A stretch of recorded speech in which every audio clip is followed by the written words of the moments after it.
What is up, everybody? Welcome back to racingdudes.com. Welcome back to another one of our Kentucky Derby horse profiles. In this video, we're going to talk about a very popular horse, the Puma. The Puma here, put up on the screen for you now. 4 starts, all coming this year, so he did not race as a 2-year-old. All coming this season, 1 first, 2 seconds, 1 third. So 4 starts, 1 first, 2 seconds, and 1 third. This is, like I said, he's going to be a popular horse. He certainly, the name is going to take some money, and just a polarizing horse a little bit as well. But let's go through it and talk about why he might be a little polarizing. On debut, got second, beaten by a pretty nice horse named Chief Wallaby, who also pointing towards the Kentucky Derby, but ran pretty well on debut there. So well that they said, let's go to Tampa Bay and let's try the Sam F. Davis. He ran well that day. He got third despite just an inside trip and nowhere to run, and kind of got himself in trouble. He didn't have his regular jockey that day, and it was just kind of a disaster a little bit as far as the trip goes. He also got beat by Renegade that day, and nothing wrong with that. Renegade also come back to win the Arkansas Derby, and right now is the favorite for the Kentucky Derby. So as a maiden, they said, you know what, let's try the Tampa Bay Derby. Let's just try to keep it going here. Guess what? Nice win there. Beat Further Ado in Canaletto that day.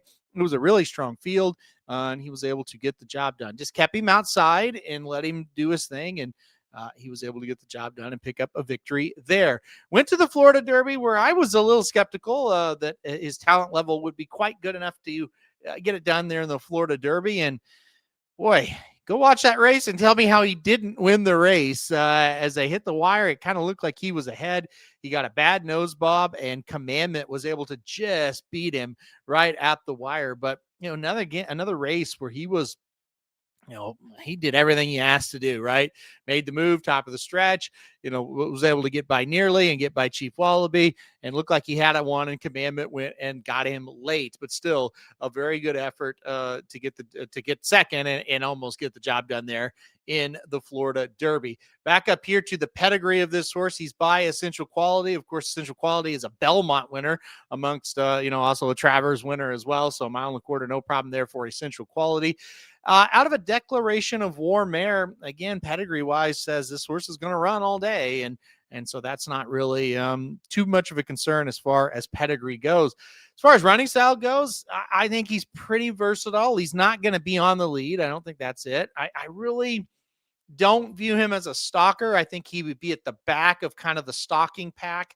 But I think he's mid-pack towards, like I just said, the back of that stalking pack. He's not going to be way out of it. He's going to kind of sit pretty well in the middle, is kind of my guess here, if not a little bit more forward. And I think running style, it's pretty good.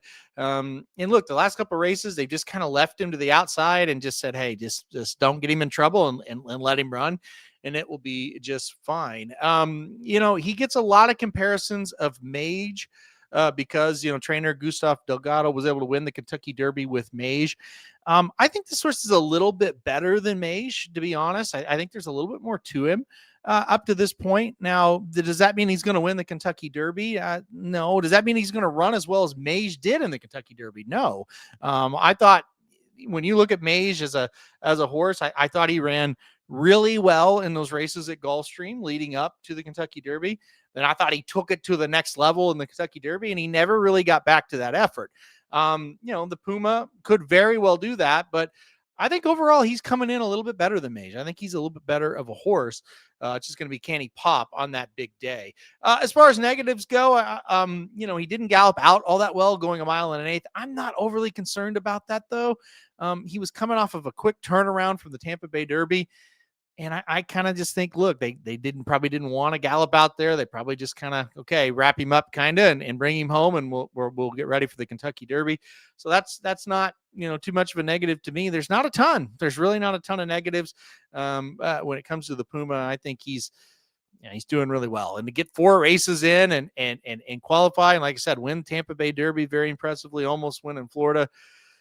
He's looking good to me. I think he's a horse that's certainly not a lot of negatives coming in to this. All right, final verdict for me on the Puma, major contender of the race. He's one of my top 4 horses right now. It could change this year. I'm not totally locked in on anybody really quite yet. We come back to the website the week of the race to find out who I'm going to pick in my top 4. I think he's going to be in it, though. I don't really see a lot of negative. Hopefully, he draws well. I think he needs to draw kind of towards the outside, and if he does, I think he's going to get in here with a big shot. I mean, every step of the way, he's proven he belongs. And I think he'll run really well on the first Saturday in May. All right, guys, that'll do it for this preview, or that'll do it for this horse profile. Hit that like button if you liked it. Hit subscribe if you really like it. Want to get alert anytime we do videos like this. And most importantly, stay tuned to the channel for more Kentucky Derby news.